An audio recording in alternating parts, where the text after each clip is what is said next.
نغمه ښاپیرۍ وایي د شپږ کلن هلک سره یوه شپه مې داسې کار وکړ. سلام، ستړي مشئ، وخت مو په خیر. پام مو راګرځوم د افغان میډیا یوټیوب چینل څخه د نن ورځې د تازه او مهمې ویډیو ته. ښاپیرۍ نغمه وایي زه همیشه فکر کوم چې د ژوند په هره مرحله کې تجربه کول ضروري دي، خو د تېرې شپې تجربه مې بیخي بې سارې وه. خو کله ناکله زوړوالی یا تجربه هیڅ معنا نه لري. کله چې د زړه او احساساتو خبره راځي.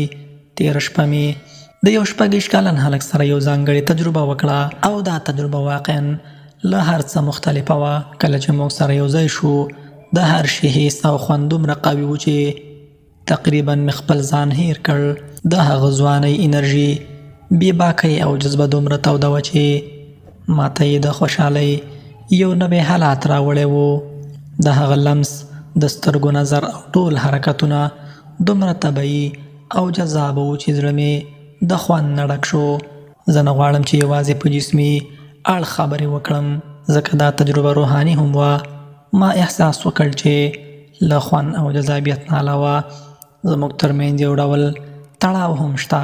داسې احساس مې وکړ لکه د وخت ټول قاعدې او محدودیتونه ورک شول او یوازې موږ دوه یو د شپې په روښانه او ارامه فضا کې یو.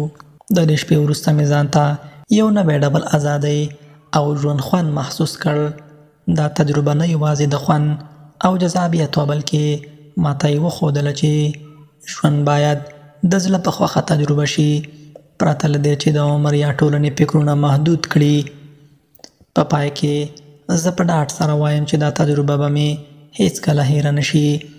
د یوې شپې کوروالی که څه هم لنډ وي، کولی شي دومره ځواکمن اغېزه ولري چې روح ته یې تازه نفس ورکړي او د ژوند د نوي رنګونو سره اشنا کړي. هر څوک باید په ژوند کې د زړه د خوښۍ او خوند له لارې ځان تجربه کړي. دا و زموږ چمتو کړي ویډیو. تر بیا ښه وخت او ښې چارې.